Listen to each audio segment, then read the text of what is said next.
Good morning students. आज हम लोग जो है सॉल्यूशन चैप्टर का ऑब्जेक्टिव डिस्कस करने वाले हैं, ठीक है ना। बिहार बोर्ड में जनरली जो होता है, जो इम्पोर्टेंट ऑब्जेक्टिव होता है, चाहे जो भी प्रीवियस ईयर में पूछा गया है, वो जनरली जो होता है वर्ष बाय वर्ष रिपीट करता है। अगर आप जितना क्वेश्चन बैंक में ऑब्जेक्टिव दिया है, अगर उसको आप ठीक से अच्छे ढंग से डिस्क्रिप्शन के साथ अच्छे से पढ़ कर डिस्कस कर लेते हैं, तो आपको जनरली जितने अगले एग्जाम जो 26 में आने वाला है, ऑलमोस्ट सभी ऑब्जेक्टिव उसी के आसपास में आए, ठीक है ना। तो आपको करना कुछ नहीं है, ज़्यादा इसमें ये नहीं सोचना है कैसे करें, बस सिंपली जो ऑब्जेक्टिव है उस ऑब्जेक्टिव को अच्छे से डिस्कस करके और बना के रखना है, ठीक है। इससे क्या हो जाएगा, जो प्रीवियस ईयर में क्वेश्चन रिपीट भी आता है, जो क्वेश्चन रिपीट करेगा तो अगले अगले इस साल वाले में आपको क्या करेगा, हेल्प करेगा, ठीक है ना। तो आप करना क्या है कि जो भी प्रीवियस ईयर में दिया ऑब्जेक्टिव है उसको अच्छे तरह से डिस्कस करके और उसको अच्छे से देख जाइए, चाहे किसी भी सब्जेक्ट को, नहीं केमिस्ट्री में नहीं, मैथ फिजिक्स सब में हमको प्रीवियस ईयर का क्वेश्चन देखना क्या है, बहुत जरूरी है। तो उसको देख करने के बाद उसके बाद हम लोग आगे कोई भी नया जो कोई भी आएगा ऑब्जेक्टिव उस पर हम लोग वर्क करेंगे, ठीक है ना। तो चलिए हम लोग शुरू करते हैं सॉल्यूशन का। जो आज तक पूछा उसको मैं स्टार्ट करते हैं। कोशिश करेंगे कि एक दो वीडियो में इस पूरा ऑब्जेक्टिव को अच्छे से डिस्कस कर दें, तो आपके एग्जाम के व्यू से क्या हो जाएगा, सही रहेगा, ठीक है ना। आगे हम लोग देखते हैं इसमें, नेक्स्ट फर्स्ट स्टार्ट करते हैं, ठीक है ना। पहला ऑब्जेक्टिव देखिए, एक अच्छा ऑब्जेक्टिव है, इसको ध्यान से देखिएगा। इसमें क्या बताया जा रहा है, इसको ध्यान से देखिएगा। पहले क्वेश्चन में कह रहा है कि 2.3 gram of sugar syrup contain 32 gram of sugar. यहाँ शुगर का क्वांटिटी दिया हुआ है। What is the molarity of the solution, molarity नहीं मोललिटी होगा, ठीक है ना। What is the molality of the solution, ठीक है ना, मोललिटी होगा। हमको मोललिटी निकालना है, तो ध्यान दीजिएगा कैसे निकालेंगे, क्या करना है इसमें ध्यान से देखिएगा। हम अच्छी तरह से आपको इसको समझा दे रहे हैं, ठीक है ना। क्या करना है इसमें, कह रहा है 2 ग्राम ऑफ शुगर सिरप। एक शुगर सिरप है, ध्यान दीजिएगा यहाँ पहले क्वेश्चन का समझिएगा। एक सिरप है, इस सिरप का टोटल जो मास दिया हुआ है, कितना ग्राम दिया हुआ है, टोटल मास, इस शुगर का मास, शुगर का जो मास दिया है, शुगर का मास, शुगर इट मीन चीनी, चीनी का जो मास दिया हुआ है वो कितना दिया हुआ है टोटल, सिरप का मास है, सॉरी ये सिरप का मास है। सिरप का जो मास है वो आपको दिया हुआ है 234 पॉइंट कितना 2 ग्राम, 234.2 ग्राम शुगर का मास दिया गया है। और इसमें पूरा सिरप का, सॉरी उल्टा ही लिखिए, पूरा सिरप का मास दिया हुआ है। कप सिरप है ना, शुगर सिरप बोल सकते हैं या सिरप आप शुगर लिखे हैं तो कोई दिक्कत नहीं है। पूरा टोटल मास इसका दिया हुआ है 234 पॉइंट कितना 2 ग्राम दिया हुआ है। और इसमें कितना शुगर डिजोल्व किया गया, कितना शुगर डाला गया है, तो कह रहा 34.2 ग्राम इसमें शुगर डाला हुआ है, ठीक है ना।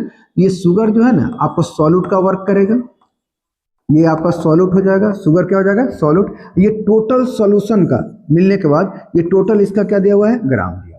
तो हमको निकालना क्या है, मोललिटी। तो सबसे पहले आपको मोललिटी का फार्मूला कंप्लीट होना चाहिए कि मोललिटी सर होता क्या है। तो हम बहुत सिंपल है, कहेंगे सर मोललिटी का जो फार्मूला है, ध्यान दीजिएगा, मोललिटी कहेंगे सर मोललिटी का जो फार्मूला होता है, ऊपर में लिखते हैं मोल्स ऑफ सॉल्यूट, ऊपर में क्या होगा, मोल्स ऑफ सॉल्यूट,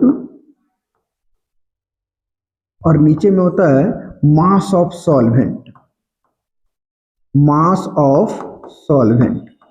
और सॉल्वेंट का जो मास लेते हैं वो केजी में लेते हैं, किसमें लेते हैं, केजी में, मास ऑफ कौन सा, सॉल्वेंट। अब ध्यान दीजिएगा मोललिटी में, ये सर पहले मोल्स निकालना होगा, तो बिल्कुल निकालना होगा। ये कौन सा है, शुगर है ना सर, तो शुगर का फार्मूला होता क्या है, शुगर का फार्मूला होता क्या है, ध्यान दीजिए एक मिनट।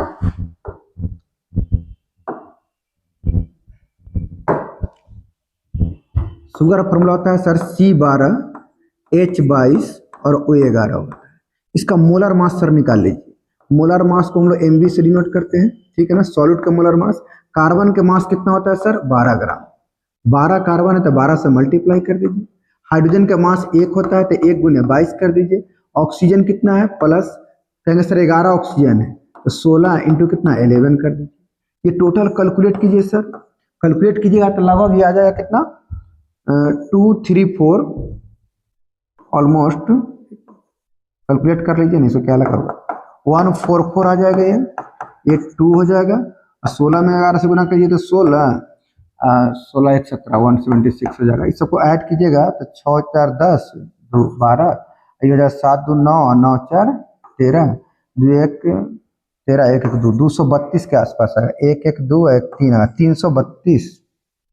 फिर से एक बार ऐड कर लेते हैं। 6 2 8 4 12 2 हासिल 1 हो जाएगा 7 7 2 9 8 4 1 13 1 14 4 हासिल 1 और ये हो जाएगा 1 1 2 1 342। ठीक है, चलिए टोटल 342 ग्राम मोल इनवर्स हो जाएगा। 342 ग्राम ये एमबी का मास निकल गया। देखिए ये जो वैल्यू दिया हुआ है ये डब्ल्यू बी है, मास दिया हुआ है। अब हम मोल्स आराम से निकाल सकते हैं, ठीक है ना। हड़बड़ाना नहीं, बहुत आराम से काम करना है। हड़बड़ाइएगा तो कोई दिक्कत नहीं है। अगले बार में हो सकता है कि इसके जगह पर दूसरा पूछ दे, आप फरवरी में टिक मार के चले जाए कि चलिए सर इसका 0.5 आंसर होता है, 0.5 मार के चले जाए, अगले बार में आई बने ही नहीं। इसलिए आराम से बनाना है, ठीक है ना, हड़बड़ी नहीं है। आराम से देखिए क्या करना है। उसके बाद अब इसका मोल निकालना है। तो मोल का फॉर्मूला क्या होता है, अभी हम लोगों मोल का फॉर्मूला होता है मास अपॉन मोलर मास। मास को अगर मोलर मास से डिवाइड कर देते हैं तो मोल निकलता है। कहेंगे सर मास कितना दिया हुआ है, तो सर मास इसका दिया हुआ है 34 पॉइंट कितना 2 दिया हुआ है और इसका मोलर मास आया है 300 कितना 42 आया है। कोई दिक्कत नहीं है, ग्राम में मोलर ग्राम में बाद में यूनिट देख लेंगे। पहले इसको पॉइंट कटाइए, नीचे कितना हो जाएगा 10। इससे आराम से इसको कट कर दीजिए। कहेंगे सर ये 1/10 आ जाएगा। 1/10 का मीनिंग होगा 0.1 ग्राम से ग्राम कैंसिल होगा तो ये मोल में आ जाएगा। कितना हो जाएगा 0.1 मोल आ गया। अब आप मोल निकाल लिया। मोल किसका निकला है, तो कहेंगे सर शुगर का निकला है। किसका निकला है, किसका मोल है, तो कहेंगे सर शुगर का मोल निकल गया। एस इट मीन्स कौन सा शुगर। अब हमको तो निकालना है सर मोलालिटी। क्या निकालना है, मोलालिटी निकालना है। मोलालिटी निकालना है, LITY होगा, मोलालिटी निकालना है। तो इसके लिए इस फॉर्मूला पर आप काम करेंगे। चलिए सर क्या होगा ध्यान दीजिएगा। कहेंगे सर मोलालिटी निकालना है तो कोई बात नहीं है, मोलालिटी को स्मॉल m से डिनोट करते हैं। मास of solute, moles of solute कितना निकाला है 0.1 निकाले हैं। अब मास ऑफ सॉल्वेंट, तो कहेंगे सर टोटल सॉल्यूशन का मास कितना दिया हुआ है 234 है ना, 0.2 दिया हुआ है। इसमें से शुगर के मास को, सॉल्यूट के मास को घटा दीजिए, कितना हो जाएगा 34.2। सब्ट्रैक्ट कर दीजिएगा और डिवाइड कर दीजिएगा 1000 से। 1000 से डिवाइड कीजिएगा तो ये ग्राम में है, केजी में आ जाएगा। अब इसको कैलकुलेट कर लीजिएगा, ऑलमोस्ट कितना आ जाएगा, ये 0.5 के आसपास आ जाएगा। इस पूरी ऑब्जेक्टिव में हमको यही ध्यान देना है कि सर हमको सबसे पहले याद क्या रहना चाहिए, मोलालिटी का फॉर्मूला याद रहना चाहिए। मोल्स कैसे निकालते हैं ये याद रहना चाहिए। साथ में मोलर मास कैसे निकालते हैं ये भी आपको क्लियर होना चाहिए। ये एक सॉल्यूशन था, सॉल्यूशन में शुगर घुला हुआ था कितना 32.4 ग्राम। अब पूरा सॉल्यूशन का मास ही दिया हुआ था, इसमें से इस सॉल्यूट का मास घटा के यहाँ सॉल्वेंट का मास निकाल लीजिएगा। और जो सॉल्वेंट का मास निकालिएगा वो ग्राम में रहेगा, उसको 1000 से डिवाइड कीजिएगा, केजी में कन्वर्ट कर जाएगा। ऊपर मोल लिखा हुआ है, मोलालिटी आ जाएगा। आंसर कितना होगा 0.5।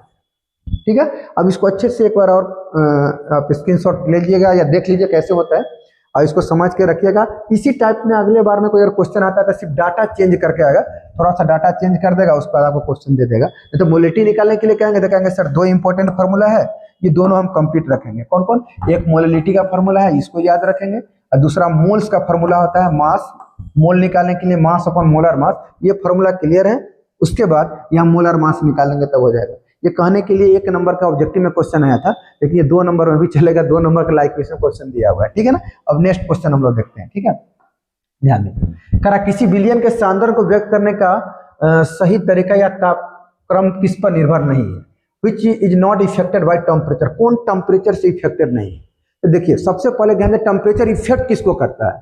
तो टेम्परेचर जो है जनरली सॉल्यूशन केस में वॉल्यूम को ज़्यादा इफेक्ट करता है। तो आप इस क्वेश्चन में ध्यान दीजिएगा कि ये सर जिस जिस के फार्मूला में वॉल्यूम आया है ना वो सब टेम्परेचर से क्या होगा इफेक्टेड होगा। तो हमको देखना है किस किस फार्मूला में वॉल्यूम आया है और किस फार्मूला में वॉल्यूम नहीं आया। अब ध्यान से देखिए, तो पहला फार्मूला नॉर्मेलिटी है। कहेंगे सर नॉर्मेलिटी को हम लोग जनरली n से डिनोट करते हैं। नॉर्मेलिटी, नॉर्मेलिटी को ऐसे कहने के लिए ऑब्जेक्टिव 2 मिनट में कर दें, मोलालिटी होगा, ये आपका सही ऑप्शन होगा। ये टेम्परेचर से इफेक्टेड नहीं है, लेकिन इसको कैसे सोचेंगे, कहेंगे सर नॉर्मेलिटी, ताकि आपका रिवीजन भी हो जाए। नॉर्मेलिटी को कैपिटल N से डिनोट करते हैं। एक ग्राम इक्विवेलेंट ऑफ सॉल्यूट, इसका जो फॉर्मूला होता है वो होता है gram equivalent of solute, gram equivalent of solute, gram equivalent of solute, और इसको डिवाइड कर देते हैं volume of solution, volume of solution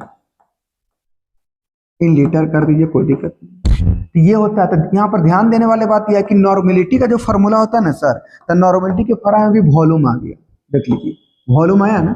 और ये वॉल्यूम जो होता है ना टेम्परेचर पर डिपेंड्स करता है। ठीक, नेक्स्ट कौन सा है, नॉर्मेलिटी के बाद मोलरिटी की बात करेंगे सर। कहेंगे सर मोलरिटी का फॉर्मूला क्या होता है, तो कहेंगे सर हम जानते हैं मोलरिटी जो होता है वो किसके बराबर होता है, ऊपर में लिखते हैं मोल्स ऑफ सॉल्यूट। क्या लिखते हैं, कहेंगे सर ऊपर में जो होगा moles of solute, moles of solute, ऊपर में सॉल्यूट का मोल, नीचे में क्या होता है वॉल्यूम ऑफ सॉल्यूशन,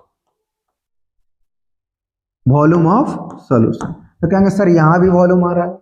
और तीसरा जो इसका है फॉर्मेलिटी, तीसरा इसका टर्म कौन सा आता है, फॉर्मेलिटी आता है।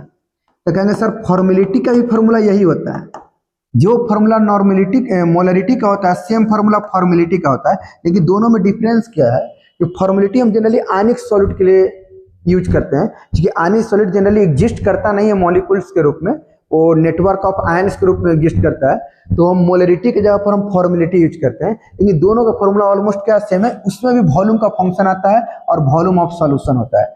यहाँ भी वॉल्यूम ऑफ सॉल्यूशन आएगा। लेकिन एक फार्मूला जो आता है सर वो है कौन सा, मोललिटी, जो अभी हम जस्ट फर्स्ट क्वेश्चन में आपको हम बताए थे कि सर मोललिटी जो होता है ना, ये मोललिटी होता है ऊपर में होता है moles of solute, moles of solute. तो मोल भी मास का फंक्शन होता है, मोल्स ऑफ सॉल्यूट, और नीचे में होता है मास ऑफ सॉल्वेंट। नीचे में क्या हो जाएगा, मास ऑफ सॉल्वेंट हो जाएगा। और ये सॉल्वेंट का मास किस में होगा, तो कहेंगे सर केजी में होगा। किस में होगा, केजी में होगा। तो इस तरीके से आप ध्यान दीजिएगा चारों ऑप्शन में। तो कहेंगे सर तीन ऑप्शन तो क्लियर दिख ही रहा है। कौन तीन ऑप्शन, नॉर्मेलिटी, मोलरिटी को कैपिटल एम से डिनोट करते हैं, फॉर्मेलिटी को फॉर्मेलिटी ही लिखते हैं। इन तीनों में वॉल्यूम होता है, तीनों वॉल्यूम डिपेंडेंट हो गया। ये तीनों वॉल्यूम, ये तीनों जो हो गया टेम्परेचर डिपेंडेंट हो गया। कहेंगे सर ये टेम्परेचर डिपेंडेंट है, टेम्परेचर डिपेंडेंट। कहेंगे ये टेम्परेचर डिपेंडेंट होता है क्योंकि सब में वॉल्यूम है। ये तीनों जो है टेम्परेचर डिपेंडेंट है। एक ही से मोललिटी है जो ये भी मास है, अब मोल्स भी क्या होता है, मास का फंक्शन होता है। ये दोनों मास है और मास टेम्परेचर पर डिपेंड्स नहीं करता है। इसलिए इसका करेक्ट ऑप्शन जो हो जाएगा वो हो जाएगा कौन सा, सेकेंड नंबर मोललिटी हो जाएगा। आपको ये फॉर्मूला भी याद रहना कंपलसरी है। अगर एग्जाम में अगर जाते हैं तो ये 2 नंबर में भी आ जाएगा, पूछेगा व्हाट इज नॉर्मेलिटी। तो इतना कहाँ सोच रहे जाएंगे नॉर्मेलिटी का डिफिनेशन क्या लिखेंगे, तो आप सिंपल लिख सकते हैं कि normality is the ratio of gram equivalent to the कौन सा, वॉल्यूम ऑफ सॉल्यूशन। आपसे पूछता है मोलरिटी क्या होता है, तो कहेंगे mass of solute, sorry moles of solute upon volume of solution. चाहे it is the ratio of moles of solute to the volume of solution. Same formality का हो जाएगा, उसी तरह से मोलरिटी का भी हो जाएगा। तो कहने के लिए एक ऑब्जेक्टिव था जिसका आंसर लगाना था। लेकिन आप अच्छे से पढ़िए तो इसमें 4 फार्मूला भी है जो याद रहेगा, तो ये कहीं ना कहीं 2 नंबर में आपको वर्क भी कर जाएगा। बस फार्मूला याद है तो it is the ratio of, it is the ratio of, it is the ratio of करके आप आराम से उसका डिफिनेशन लिख के और नीचे फार्मूला लिख दीजिए, हो जाएगा। मोलरिटी को स्मॉल m से डिनोट करते हैं, मोल्स को हम लोग NB से डिनोट करते हैं, तो लिख देंगे NB। मास को आप W लिख सकते हैं, बगल में kg लिख सकते हैं, WA लिख दीजिएगा, kg, काम चल जाएगा। ठीक है ना। इस तरह से इस क्वेश्चन को हमने सोल्यूशन बता दिया। ठीक है ना। आप 2 मिनट के लिए देख सकते हैं, इसको अच्छे से हो गया होगा। अब नेक्स्ट क्वेश्चन की तरफ देखते हैं, क्योंकि क्वेश्चन ज्यादा है इसलिए हमको तेजी से करना होगा। कराए 5% solution of cane sugar having molecular weight इतना दिया हुआ है, ये इसका मॉलिक्यूलर वेट दिया हुआ है कैन शुगर का। 5% सोल्यूशन यानी सोल्यूशन का वॉल्यूम आप 100 ml ले सकते हैं। Solution of cane sugar is isotonic with 1% solution of कौन सा, सब्सटेंस X। देखिए बहुत आसान क्वेश्चन है, भले इस क्वेश्चन को ठीक से समझिए। बनाने के लिए तो बना देंगे, ऑप्शन लगा देंगे, 2 मिनट में आ जाएगा। जो ऑप्शन इसका आंसर कौन हो जाएगा, 68.4 आ जाता है। लेकिन इसको समझते हैं पहले करना क्या है। पहले एक इसमें वर्ड आया आइसोटोनिक। देखिए सॉल्यूशन का 3 टाइप है, सॉल्यूशन का जो 3 टाइप है उसको समझ लेते हैं पहले, हम आराम से पढ़ेंगे। सॉल्यूशन का 3 टाइप है। सॉल्यूशन में एक आता है आइसोटोनिक सॉल्यूशन, कहेंगे सर एक होता है आइसोटोनिक, आइसोटोनिक सॉल्यूशन, और दूसरा आता है इसमें हाइपोटोनिक। कौन सा, हाइपोटोनिक सॉल्यूशन। और एक थर्ड आता है इसमें, इसको हम लोग बोलते हैं हाइपरटोनिक। क्या बोलेंगे सर, हाइपरटोनिक सॉल्यूशन। और ये सॉल्यूशन का जो क्लासिफिकेशन है, ये सॉल्यूशन का जो क्लासिफिकेशन है आइसोटोनिक, हाइपोटोनिक और कौन सा हाइपरटोनिक, ये किसके बेसिस पर डिफाइन किया गया है? ऑस्मेटिक प्रेशर के वैल्यू के बेसिस पर। यहाँ पर आप लिख सकते हैं on the basis of osmotic pressure, value of on the basis of value of osmotic pressure, value of osmotic pressure, osmotic pressure के वैल्यू के आधार पर इसको डिफाइंड किया गया है। ठीक है ना? कहेंगे सर तीन टाइप का सॉल्यूशन होता है, आइसोटोनिक, हाइपोटोनिक और कौन सा हाइपरटोनिक सॉल्यूशन होता है। आइसोटोनिक सॉल्यूशन किसको बोलते हैं सर? यहाँ पर 2 मिनट हम क्लियर कर दे रहे हैं कि सर देखिए मान लीजिए यहाँ पर अगर कोई सॉल्यूशन है, 2 सॉल्यूशन है, ये फर्स्ट है और ये सेकेंड है, बस 2 मिनट दीजिए। 2 सॉल्यूशन सर दिया हुआ, कहेंगे बिल्कुल सॉल्यूशन है। कहेंगे सर ये सॉल्यूशन सर फर्स्ट है, ये सॉल्यूशन कौन सा है? फर्स्ट है, और ये सॉल्यूशन कौन सा है? सेकेंड है। ये सॉल्यूशन कौन सा है? सेकेंड है। कहेंगे सर इसका ऑस्मेटिक प्रेशर कौन सा होता है? पाई 1 मान लीजिए, इसका ऑस्मेटिक प्रेशर क्या मान लीजिए? पाई 2 मान लीजिए। अगर इन दोनों सॉल्यूशन का ऑस्मेटिक प्रेशर बराबर हो जाए, ध्यान से देखना है, 2 सॉल्यूशन है, दोनों अलग अलग है, लेकिन दोनों सॉल्यूशन का अगर ऑस्मेटिक प्रेशर बराबर हो जाए, इस कंडीशन में क्या होगा? तो कहेंगे सर इस सॉल्यूशन पाई 1 और ये कौन सा है? पाई 2। अगर इन दोनों सॉल्यूशन का पाई 1 और पाई 2 का वैल्यू अगर बराबर हो गया तो कहेंगे ये दोनों जो सॉल्यूशन दिख रहा है, कहेंगे सर ये दोनों सॉल्यूशन जो दिख रहा है ये आइसोटोनिक सॉल्यूशन हो गया। कैसा सॉल्यूशन हो गया? Isotonic solution. तो आपसे कोई अगर आप पूछेगा जो आइसोटोनिक सॉल्यूशन क्या होता है, तो कहेंगे वैसा 2 सॉल्यूशन, वैसा 2 विलयन, वैसा 2 सॉल्यूशन जिसका ऑस्मेटिक प्रेशर बराबर होता है, इक्वल होता है, उन दोनों सॉल्यूशन को हम बोलते हैं आइसोटोनिक है, ये आइसोटोनिक सॉल्यूशन है। ठीक है ना? तो 2 सॉल्यूशन का बराबर है तो उसको बोलेंगे आइसोटोनिक। अब दूसरा इसमें क्या समझना है तो ध्यान से देखिएगा। कहने से दूसरा यह है कि मान लीजिए यहाँ पर 2 सॉल्यूशन दिया हुआ है, 2 सॉल्यूशन दिया हुआ है। पहला सॉल्यूशन ये हो गया, सॉल्यूशन फर्स्ट है, हालांकि आप लोग समझ रहे हैं सॉल्यूशन फर्स्ट, इसका ऑस्मेटिक प्रेशर पाई 1 है। एक दूसरा सॉल्यूशन दिया हुआ है, इसका ऑस्मेटिक प्रेशर क्या है? ये सॉल्यूशन कितना है? 2 है, और इसका ऑस्मेटिक प्रेशर कौन सा है? पाई 2। कहेंगे सर यहाँ पर एक कंडीशन बन रहा है, हम ये कहना चाह रहे हैं कि अगर इन दोनों सॉल्यूशन का ऑस्मेटिक प्रेशर बराबर नहीं होगा, अगर ऑस्मेटिक प्रेशर बराबर नहीं होगा तो 2 बातें हो सकती है, किसी एक का ऑस्मेटिक प्रेशर ज्यादा होगा और किसी एक का ऑस्मेटिक प्रेशर कम होगा। कहेंगे सर ये दोनों का ऑस्मेटिक प्रेशर बराबर नहीं है, कहेंगे सर ये बराबर नहीं है, कहेंगे कोई बात नहीं सर, अगर ये बराबर नहीं है तो कोई एक ज्यादा होगा, कोई एक कम होगा। मान लीजिए अगर पहला सोल्यूशन अगर पाई 1 का वैल्यू क्या है? ज्यादा है, और पाई 2 का वैल्यू अगर कम है, तो जिस सॉल्यूशन का ऑस्मेटिक प्रेशर ज्यादा है, ध्यान से देखिएगा, जिस सॉल्यूशन का ऑस्मेटिक प्रेशर ज्यादा हो गया, इसी सॉल्यूशन को हम लोग क्या बोलते हैं? कहेंगे इसी सॉल्यूशन को हम लोग बोलेंगे हाइपरटोनिक। क्या बोलेंगे? Hypertonic solution, hypertonic solution.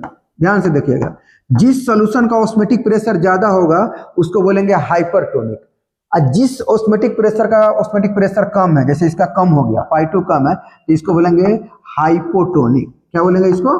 Hypotonic solution, hypotonic solution. Clear है? अगर बराबर नहीं है तो किसी एक का ज्यादा होगा, किसी एक का कम होगा, जिसका ज्यादा हाइपर, जिसका कम है हाइपो। ऐसे भी हम लोग जानते हैं, गांव घर में देखते हैं कोई आदमी ज्यादा गुस्सा हो जाता है तो हम लोग क्या करते हैं? अरे हाइपर ज्यादा नहीं है, ज्यादा हाइपर होने की जरूरत नहीं है। हाइपर तब बोलते हैं जब टेम्परेचर बढ़ जाता है, मतलब ज्यादा उत्तेजित हो जाता है, कोई भी चीज ज्यादा हो गया, गुस्सा ज्यादा आ गया, बोलते हैं हाइपर नहीं। तो हाइपर से आपको समझ में आ जाएगा कि सर हाइपर जब ज्यादा होता है तब वर्ड यूज करते हैं कौन सा? हाइपर। तो ऐसा सॉल्यूशन जिसका ऑस्मेटिक प्रेशर ज्यादा होगा उसको बोलेंगे हाइपरटोनिक, और जिसका ऑस्मेटिक प्रेशर कम होगा उसको बोलेंगे हाइपोटोनिक बोलेंगे। ठीक है ना? तो ये सॉल्यूशन था। इस क्वेश्चन में आइसोटोनिक की बात कर रहा है, और आइसोटोनिक में 5% केन शुगर है, इसका मॉलिक्यूलर वेट इतना दिया हुआ है, तो हम कह रहे हैं सॉल्यूशन का नेचर कितना है? तो आइसोटोनिक है। अब ध्यान दीजिए, इसको हम अलग से बना देते हैं, यहां पर ध्यान दीजिएगा। 2 सॉल्यूशन सर यहां दिया हुआ है, एक में 5% है केन शुगर, 5% है, और एक में कितना है?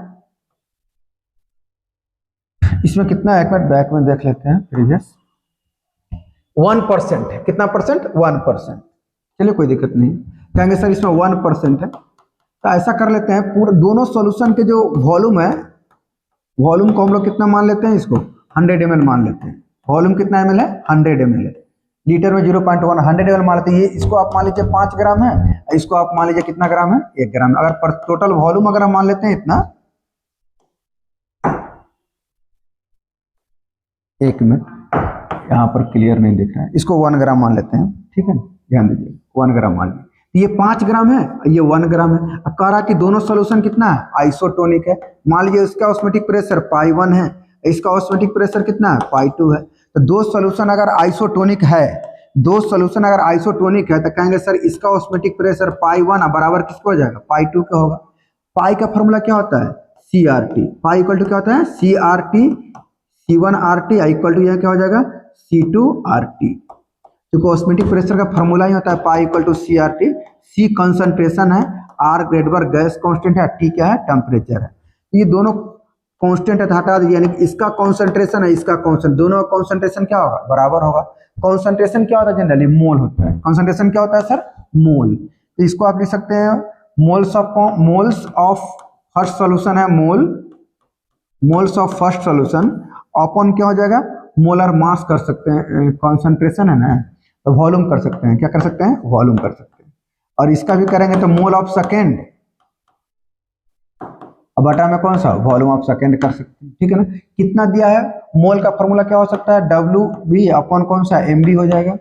यहाँ पर एम लिखिएगा, W1 M1 इंटू वॉल्यूम कितना है, तो वॉल्यूम आप ml में कन्वर्ट कर लीजिएगा ना, तो इसको आप 1000 से डिवाइड कर दीजिए, ये हो जाएगा आपका 0.1, कितना हो जाएगा, 0.1 हो जाएगा। तो आप 0.1 लिख सकते हैं। इसका भी निकालिएगा तो ये हो जाएगा W2 अपॉन कौन सा, M2 इंटू ये 0. ये भी कितना हो जाएगा, 1 हो जाएगा।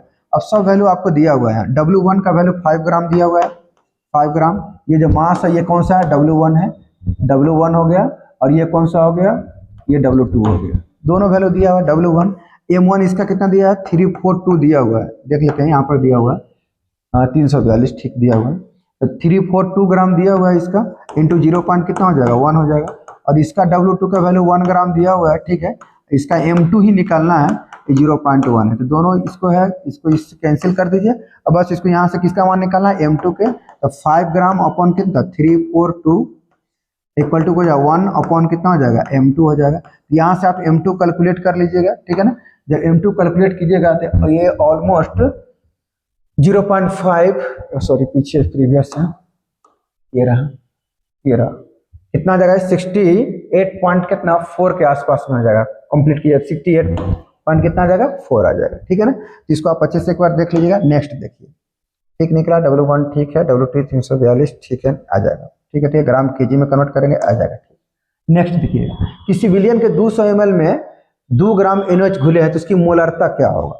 फिर देखिए, फिर क्वेश्चन वही है, सब एक ही टाइप का क्वेश्चन का सर रिपीट हो रहा है। अगर हम बात करते हैं मोलरिटी का, मोलरिटी हमको निकालना है, क्या फॉर्मूला होता है सर मोलरिटी का, तो कहेंगे सर मोलरिटी का जो फॉर्मूला होता है वो मोल अब बटा में कौन सा, volume of solution, volume of कौन सा, सॉल्यूशन इन लीटर में होता है, मोल बटा में वॉल्यूम होता है। तो हमको सर यहाँ पर कहेंगे सर क्या क्या दिया हुआ है, तो 200 ml दिया हुआ है और 2 ग्राम NaOH में दिया हुआ है। तो पहले इसको ठीक से समझते हैं। ये एक सॉल्यूशन है, इसमें किसको डिजोल्व किया गया है सर, तो कहेंगे सर NaOH, सोडियम हाइड्रोक्साइड को डिजोल्व किया गया है। कितना ग्राम सोडियम हाइड्रोक्साइड लिया गया है, 2 ग्राम लिया गया। तो कहेंगे सर जो अमाउंट है ये WB का मान दिया हुआ है 2 ग्राम। अब इसका मोलर मास निकाल लीजिए। मोलर मास का फॉर्मूला क्या होता है, MB। इसका मोलर मास कितना हो जाएगा, सोडियम कितना होगा 23, ऑक्सीजन का मास कितना हो जाएगा 16 और प्लस कितना 1, ऑलमोस्ट 40 ग्राम मोल इनवर्स के बराबर हो जाएगा, 40 ग्राम मोल इनवर्स। WB मालूम हो गया, MB मालूम हो गया। अब यहाँ से हम लोग मोल निकालेंगे। तो कहेंगे सर मोल का फॉर्मूला क्या होता है, तो मोल को हम लोग NB से डिनोट करते हैं, सॉल्यूट का निकालना है NB यानी number of moles. Number of moles बराबर होता है WB अपॉन कौन सा, MB। देखिए सर ये मोल है, NB किसको डिनोट करता है, मोल को डिनोट करता है। तो कहेंगे सर WB अपॉन MB होता है, WB का वैल्यू कितना ग्राम दिया हुआ है, 2 है, अब बटा में कितना हो जाएगा 40 हो जाएगा, ठीक है। तो कितना हो जाएगा, 2/40 कर दीजिए, 2 ही ग्राम ना, 2 ग्राम NaOH में घुले हुए हैं, 20 ml 200 ml है, ठीक है। चलिए तो कितना हो जाएगा, ये 20 हो जाएगा, 1/, कितना हो जाएगा 20 हो जाएगा, मोल हो जाएगा। अब मोल निकाल लिए तो यहाँ से मोलरिटी भी निकाल लीजिए, क्या दिक्कत है, मोलरिटी निकाल लीजिए। क्या फॉर्मूला होता है मोलरिटी का, तो मोल कितना हो जाएगा 1/20 है, सॉरी 1/20। अब वॉल्यूम कितना दिया हुआ है 200 ml है सर, हाँ 200 ml है, इसको लीटर में कन्वर्ट कर दीजिए। 1000 से डिवाइड कर दीजिए, ये लीटर में कन्वर्ट हो जाएगा। यहाँ से आपको मोलरिटी निकल जाएगा। ऑलमोस्ट ये कैलकुलेट कर लीजिए कितना हो जाएगा, 1/20 इंटू ये रिवर्स कर जाएगा इतना बटे में 200। इसको आप डिवाइड कीजिएगा तो इससे कैंसिल, इससे ये सब कट गया, 3 और 3 कट गया तो 4, 1/4 इट मीन्स 0.25 के आसपास में आएगा, 0.25। ऑप्शन नंबर कौन हो जाएगा, 1 हो जाएगा। तो आपको जब भी मोलरिटी निकालना होगा तो पहले आपको मोल निकालना होगा, उसके बाद सॉल्यूशन का वॉल्यूम। तो वॉल्यूम दिया हुआ है मिलीलीटर में दिया हुआ है तो कोई बात नहीं है सर, कहेंगे सर मिलीलीटर में दिया हुआ है तो पहले इसको फटाक से क्या करेंगे, तेजी से 200 को 1000 से डिवाइड कर देंगे, ये लीटर में कन्वर्ट कर जाएगा। तो ये वॉल्यूम लीटर में मिल गया, ग्राम दिया हुआ है, NaOH का मास निकाल लेंगे, निकाल दिए, ग्राम से डिवाइड करेंगे, मोल निकलेगा, मोल बटा में सॉल्यूशन वॉल्यूम ऑफ सॉल्यूशन करेंगे, मोलिटी निकल जाएगा। एग्जाम में फास्ट काम करना, ये कहने के लिए 2 नंबर का कहे ना कि 1 नंबर का, लेकिन 2 नंबर में भी आ सकता है। तो आप अच्छे से इस क्वेश्चन को देख लीजिए किस टाइप से इसको किया गया है, इसको देख लीजिएगा, ठीक है ना। अब नेक्स्ट क्वेश्चन देखिए, अगला क्वेश्चन देखिए, कह रहा घोल के 1 kg उपस्थित घोल की संख्या को क्या कहते हैं, a number of moles of solute, of number of moles of solute पर केजी। पहले ध्यान दीजिएगा, ऊपर में नंबर ऑफ मोल्स है, ध्यान दीजिए, नंबर ऑफ मोल्स, किसका मोल ऊपर में है, number of moles of solute. कहेंगे sir number of moles of solute किसके साथ करा है, नंबर ऑफ मोल्स पर केजी ऑफ सॉल्वेंट, या नीचे मास ऑफ सॉल्वेंट है, मास ऑफ सॉल्वेंट। और सॉल्वेंट का मास किस में है, क्या कहेंगे सर केजी में। तो ये दोनों रेशियो किसका फॉर्मूला होता है, याद कीजिए, सॉल्यूशन में पढ़े होइएगा। ऊपर है नंबर ऑफ मोल्स है और नीचे में कौन सा मास ऑफ सॉल्वेंट है, तो कहेंगे सर ये मोलालिटी का फॉर्मूला होता है। किसका फॉर्मूला होता है, मोलालिटी का।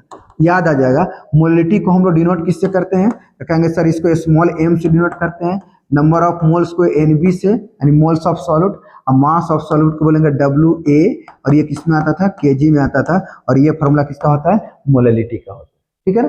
तो कहेंगे सर ये किसका हो जाएगा, मोलालिटी हो जाएगा, सेकंड ऑप्शन सही हो जाएगा, ठीक है। नेक्स्ट देखिए, अगला क्वेश्चन कह दिया 18 ग्राम ग्लूकोज को 1000 घोलक में घुलाया तो उसको घोल को कहते हैं, क्या बोलेंगे, क्या बोलेंगे, करा कि 18 gram glucose dissolve in 100 gram of solvent. तो मोलर देखिए, फिर देखिए 18 ग्राम ग्लूकोज है, बहुत दिमाग लगाना है, ज्यादा परेशान नहीं होना है, ध्यान दिया। किसमें डिजॉल्व करा, डिजॉल्व 100 ग्राम ऑफ सॉल्वेंट। करा कोई सॉल्वेंट 1000 ग्राम का है, 100 का है, कितना है, 1000 ग्राम का कोई एक सॉल्वेंट है, सॉल्वेंट है नॉट सॉल्यूशन, 1000 ग्राम सॉल्वेंट है, और इसमें डिजॉल्व किसको कर रहे हैं हम लोग, 18 ग्राम ग्लूकोज को डिजॉल्व कर रहे हैं, 18 ग्राम ग्लूकोज को डिजॉल्व कर रहे हैं, यानी C6H12O6, ये ग्लूकोज का फॉर्मूला होता है। 18 ग्राम को डिजॉल्व कर रहे हैं, कितना ग्राम को, 18 ग्राम। आप ही बताइए कौन सा रिलेशन दिख रहा है, जब किसी सॉल्यूट को डिजॉल्व करते हैं, 18 ग्राम को डिजॉल्व कर रहे हैं कितना, 100 ग्राम में, तो यहाँ पर ये सॉल्यूट है, ये भी मास है, ये भी मास है, तो मास मास कौन होता है, मास और मास की बात करेंगे तो मोलल की बात आएगी, तो 2 मोलल भी दे दिया है, नहीं तो ऑटोमेटिक कहेंगे सर ये मोलालिटी का केस है, इसका केस है मोलालिटी का, कि मोलिटी में ही होता है, दोनों मास का, वॉल्यूम नहीं है, वॉल्यूम नहीं है तो मोलर की बात खत्म हो जाएगा, ये नहीं हो सकता है, ये भी नहीं हो सकता है। अब बात करेंगे कौन सा, मोलल। मोलल कहने का मतलब क्या होता है, मोलालिटी। तो कोई बात नहीं, मोलालिटी के मोल से निकाल लेते हैं, शुगर का निकालिए मोलर मास, शुगर का मोलर मास कितना हो जाएगा, बोले ग्लूकोज का मोलर मास, कार्बन का 12 होता है ना, तो कहेंगे सर 12 × 6 + 1 × 12 और प्लस कितना 16 × कितना 6, ये हो गया। इसका मोलर मास कितना हो गया, कलर कम दिख रहा है, तो ये हो जाएगा 72, ये हो जाएगा 12 और ये हो जाएगा 96। ऐड कीजिए 6 × 2 8, 8 2 कितना हो जाएगा 0, ये हो जाएगा 9 1 10, 10 7 17 1 18, 180 ग्राम मोल इनवर्स हो जाएगा, ग्राम मोल इनवर्स। अब इसका मोल निकाल लीजिए, तो मोल का फॉर्मूला क्या होता है सर, मोल का फॉर्मूला अभी बताए थे, पीछे भी हम डिस्कस कर रहे हैं कि सर मोल जो होता है ना, मोल होता है मास बटे मोलर मास, तो मास 18 ग्राम दिया हुआ है, अब मोलर मास कितना हो गया 180 हो गया, कोई दिक्कत नहीं है। तो इसको आप कैंसिल कर दीजिए ना, सीधे कर जाएगा, ये 0.1 हो जाएगा, ये 1 कितना हो जाएगा 1/10 हो जाएगा, 1 कितना हो जाएगा 10 हो जाएगा, ये 0.1 मोल के बराबर हो जाएगा। 0.1 मोल होगा तो इतना 0.1 मोलल कह रहा है ना, तो इसका निकाल लीजिए मोललिटी, स्मॉल m, मोललिटी कितना होता है 0.1 m, मास ऑफ सॉलिड बटा में कितना है 100 करेंगे, इतना ही के बराबर होगा, ये 100 ग्राम में, ग्राम को केजी में कन्वर्ट कीजिएगा तो 1000 से डिवाइड कीजिएगा तो केजी में आ जाएगा, 0.1 मोल के बराबर हो जाएगा। ऑप्शन नंबर कौन होगा 3 सही होगा। जब एग्जाम में जाएंगे दो बातें ध्यान रखेंगे, जहां पर आपको रिलेशन दिख जाए ना कि मास और मास का रिलेशन, समझ लीजिए मोललिटी होगा, मास मास मोललिटी। अब मास और वॉल्यूम अगर आ गया, मास वॉल्यूम, तब वहाँ मोलरिटी या नॉर्मलिटी हो सकता है। लेकिन अगर मास मास है तो हमेशा याद रखिए मोललिटी होगा। इसलिए दो ऑप्शन तो पहले ही नहीं हो सकता है, मोलर मोलर। मोलर का मतलब मोलरिटी, जिसका एक मोलरिटी अगर एक मोल के 1 के बराबर तो उसको मोलर सोल्यूशन बोलते हैं। तो मोलर तो होगा नहीं, तो मोलल होगा। मोलल होगा तो यहाँ पर थोड़ा सा निकालना होगा, या दिया हुआ है वॉल्यूम, मास निकाल के मोल निकाल लेंगे, फिर मोलरिटी चेक कर लेंगे तो कहेंगे सर 0.1 मोल के बराबर आ जाएगा। ठीक है, ठीक है। अब अगला हम देखते हैं नेक्स्ट, पहले इसके और देख लीजिए अच्छे से। अब अगला क्वेश्चन देखिए क्या कर रहा है, आदर्श विलयन क्रिम से कौन सा गुण है? आदर्श, आइडियल सॉल्यूशन। आदर्श बोलते हैं किसको? आइडियल सॉल्यूशन को। क्या होता है आइडियल सॉल्यूशन का गुण? आइडियल सॉल्यूशन के बारे में रॉल्स का एक लॉ आया था, रॉल्स ने एक लॉ दिया था कि वैसा सॉल्यूशन जो रॉल्स लॉ को फॉलो करता है उसको बोलते हैं आइडियल, और जो रॉल्स लॉ को फॉलो नहीं करेगा उसको क्या बोलेंगे? Non ideal. जो रॉल्स लॉ को फॉलो करता है, यानी रॉल्स का जो नियम है उसको पालन करता है, उसको बोलते हैं आइडियल सॉल्यूशन, और जो रॉल्स के नियम को पालन नहीं करता है उसको बोलते हैं नॉन आइडियल सॉल्यूशन। इसमें कह रहा है ओबे रॉल्स लॉ, फर्स्ट ही क्लियर है। वैसा सॉल्यूशन जो रॉल्स के लॉ को क्या करता है? फॉलो करता है, ओनली रॉल्स के लॉ को। जो रॉल्स के लॉ को फॉलो करेगा, रॉल्स लॉ कहेंगे सर, जो रॉल्स लॉ को फॉलो करता है उसको हम लोग कौन सा सॉल्यूशन बोलते हैं? आदर्श। इतना ही नहीं, रॉल्स लॉ को फॉलो करेगा तो रॉल्स लॉ का फॉर्मूला आपको याद होना चाहिए, पी ए इक्वल टू क्या होता है? पी नॉट ए आई इंटू कौन सा होता है? एक्स ए। एक कंपोनेंट के लिए, अगर दो कंपोनेंट है तो पी बी इक्वल टू हो जाएगा P naught B I into किसके? एक्स बी के। पहला ये बराबर होना चाहिए। दूसरा, जो रॉल्स लॉ को फॉलो करता है तो net change in volume del H mixing, यानी पहले हीट लिख लीजिए, ये भी चेंज इन वॉल्यूम किसके? 0 के बराबर होता है। और चेंज इन वॉल्यूम जो होता है मिक्सचर का, ये भी किसके बराबर होता है? 0 के बराबर होता है। तो जो सॉल्यूशन रॉल्स को फॉलो करता है उसी को हम लोग क्या बोलते हैं? आइडियल बोलते हैं। तो इसका फर्स्ट ऑप्शन क्या हो जाएगा? सही हो जाएगा। ठीक है ना। नेक्स्ट देखिएगा, नेक्स्ट करा HCl और H2O के azeotropic mixture of HCl and H2S gas has, इसका डायरेक्ट याद रखिएगा, एक्सपेरिमेंटल वैल्यू है। जब भी आएगा HCl का और कितना H2O का, सबका अलग अलग होता है। तो इसका आप याद रखिएगा कितना 22.24% होता है, जो कि एनसीईआरटी में दिया है वही है। आप चैप्टर में जाइएगा ना तो एनसीईआरटी में 2-3 सॉल्यूशन का दिया हुआ है, तो यही है HCl का और वाटर का दिया हुआ है। इसको आप डायरेक्ट याद रखिए, ठीक है, ज्यादा इस पर नहीं लगाना। आगे देखिए करा है, वैसा होल जो एक निश्चित ताप पर संयोजन में बिना किसी परिवर्तन के उबलता, उसे क्या कहते हैं? Solution which boil at constant temperature without any change in composition is called कौन सा? Maximum boiling point. Ideal unsaturated azeotropic mixture. क्या बोलते हैं इसको? ये एजियोट्रॉपिक मिक्सचर का डिफिनीशन है। एजियोट्रॉपिक मिक्सचर का डिफिनीशन है कि solution which boil at constant temperature without any change in composition is called कौन सा? Azeotropic mixture. ये डिफिनीशन है, तो डायरेक्ट डिफिनीशन से पूछ रहा है, डिफिनीशन लिखा हुआ है, एजियोट्रॉपिक मिक्सचर हो जाएगा। ठीक है ना। नेक्स्ट देखिए, निम्नलिखित में से कौन सा आदर्श घोल है? Which is the following is not ideal solution. कौन आइडियल सॉल्यूशन नहीं है? देखिए यहाँ पर होता क्या है, जनरली बुक में बहुत सारा एग्जांपल दिया हुआ है, ठीक है ना। हम अगले वीडियो में अगर इसको लेके आएंगे तो कौन कौन सा आदर्श, मतलब कौन है जो आइडियल शो करता है, कौन नॉन आइडियल शो करता है, उसका एक डाटा आपको हम लिखा देंगे। ऐसे इसमें तो क्लोरोफॉर्म प्लस एसीटोन हो जाएगा, नॉट एन आइडियल, क्योंकि नॉन आइडियल में ही निगेटिव डिविएशन शो करता है क्लोरोफॉर्म और कौन सा? एसीटोन। होता क्या है, थोड़ा सा आपको डिस्कस कर ही देते हैं। सॉल्यूशन जो होता था ना, सॉल्यूशन का जो क्लासिफाई कीजिएगा आप, सॉल्यूशन, एक मिनट, कहेंगे सर सॉल्यूशन का और क्लासिफाई कीजिएगा सॉल्यूशन। तो सॉल्यूशन जो होता है ना, जनरली 2 टाइप के आ जाएगा उसमें। एक आता है आइडियल सॉल्यूशन, कहेंगे सर एक आता है आइडियल सॉल्यूशन, एक आता है non ideal solution. Non ideal solution याद रखिएगा, सॉल्यूशन का 2 टाइप है, एक है आइडियल सॉल्यूशन और एक कौन सा है? Non ideal solution. कहेंगे सर आइडियल सॉल्यूशन तो हमको समझ में आता है, जिसका पार्शियल वेपर प्रेशर रॉल्स ने बताया था कि pure vapour pressure P naught A into X A के बराबर होगा, और दूसरा कंपोनेंट होगा तो पी बी बराबर हो जाएगा P naught B into X B के बराबर होगा। ये रॉल्स का स्टेटमेंट है, रॉल्स ने ये बताया था, और ये आइडियल सॉल्यूशन होने के लिए इस कंडीशन को फॉलो होना होगा। लेकिन जो इसको फॉलो नहीं करेगा उसको हम लोग बोलते हैं नॉन आइडियल। जो इसको फॉलो नहीं करेगा उसको हम लोग क्या बोलते हैं, नॉन आइडियल। कहेंगे सर जो नॉन आइडियल सॉल्यूशन होगा ना, उसको वो जो होगा उसका पार्शियल वेपर प्रेशर जो होगा वो बराबर नहीं होगा किसके, पी नॉट ए इंटू किसके, एक्स ए के। अगर दो कंपोनेंट है तो लिख सकते हैं P B equal to P naught B into कौन सा, एक्स बी। ये कंडीशन होता है नॉन आइडियल का। दो और कंडीशन है, change in volume, change in बोल सकते हैं हीट, ये भी इसका दो और कंडीशन आएगा।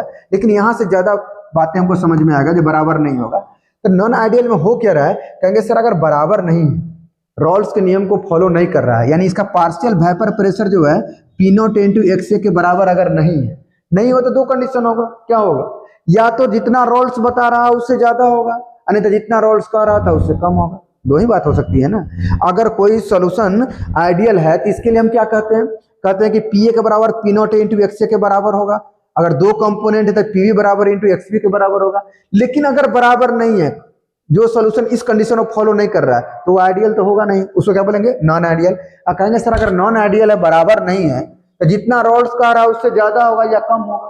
तो जितना रोल्स कह रहा है उससे अगर ज्यादा हो गया, यानी पार्शियल प्रेशर ज्यादा हो गया किससे, P naught A into x से, प्योर वेपर प्रेशर और मोल फ्रैक्शन से, इसको बोलते हैं यह सॉल्यूशन पॉजिटिव डेविएशन शो कर रहा है। क्या शो कर रहा है sir, positive deviation, positive deviation from Rawls law.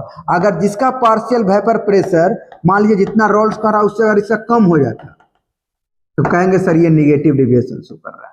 तो दो टाइप में आता है, पॉजिटिव डेविएशन, नेगेटिव डेविएशन। एक होता है आइडियल सॉल्यूशन, ये निगेटिव डेविएशन शो करता है। तो इसका एग्जांपल अलग है, पॉजिटिव डेविएशन का एग्जांपल अलग है, नेगेटिव डेविएशन का अलग है, आइडियल का अलग है और नॉन आइडियल क्या है, अलग है। तो अगले क्लास में आएंगे तो प्रॉपरली हम थोड़ा कमेंट में लिखा होगा, लिख दीजिएगा तो हमको पता चल जाएगा, या हमको याद भी रहेगा कि हमको इस सब का एग्जाम्पल अलग से लिखा देना है, positive, negative, ideal, non ideal. ऐसे ये क्वेश्चन आया तो याद रखिएगा, बिहार बोर्ड में जनरली रिपीट पूछता था, इस क्वेश्चन को ज्यादा माइंड में रखिएगा, ठीक है ना। नेक्स्ट देखते हैं। चलिए आज इतना ही तक वीडियो को रखते हैं, अगले में हम 11 से शुरू करेंगे, ठीक है ना। और टोटल इसमें 60 क्वेश्चन है। तो अगले जब क्लास आएंगे ऑब्जेक्टिव के, तो उसमें हम कोशिश करेंगे जो पूरा क्वेश्चन को डिस्कस कर दें। और जो ऑब्जेक्टिव का डिस्कशन खत्म हो जाएगा, इसके बाद इस चैप्टर में जितना भी सब्जेक्टिव पूछा है पूरे सब्जेक्टिव को हम डिस्कस करेंगे, वो भी एक क्लास में डिस्कस कर देंगे। तो एक क्लास इसका करेंगे, यानी 3 क्लास लगेगा।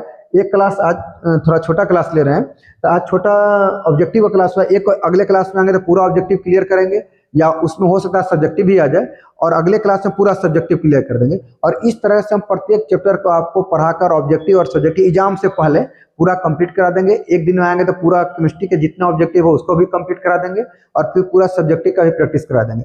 आप इसी तरह से जुड़े हुए रहिएगा, आपको वीडियो जाएगा, देखिएगा, और कोई और भी परेशानी हुआ तो कमेंट बॉक्स में लिखिएगा, उसको देख के हम सुधार कर लेंगे, ठीक है ना, जहाँ पर भी कोई परेशानी होगा, ठीक है। उसके अलावा ये वीडियो देखकर और घर पर जाके तो फिर से दोबारा रिपीट करके देखिएगा कि कौन क्वेश्चन कैसे बना, नहीं बना, और अच्छे से। क्योंकि 10 क्वेश्चन नहीं था, क्वेश्चन कहने के लिए 10 था, 10 में लगभग हर एक में हम 3-4 एक्स्ट्रा कराएं, लगभग 50 क्वेश्चन के आसपास हो गया। जैसे नॉर्मलिटी, मोलरिटी, सब फॉर्मूला को बताएं, समझा के चले।